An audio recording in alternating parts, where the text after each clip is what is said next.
Hello everybody, welcome back to HardReset.Info channel. In today's video, I'll show you how to easily make a smartphone copy on your Canon TS8351a.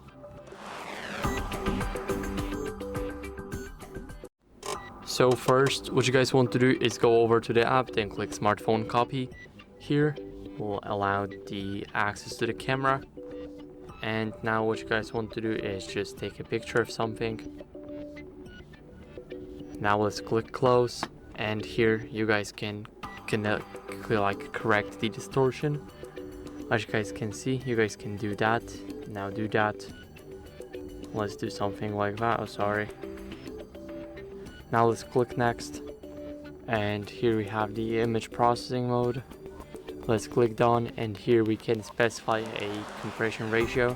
We can use the original, low compression or high compression depending on our preference. And after that we'll be done and we'll be able to make a smartphone copy. So that's basically it. I hope you enjoyed this video, and if you did, then leave a like, sub and a comment, and I'll see you in the next one.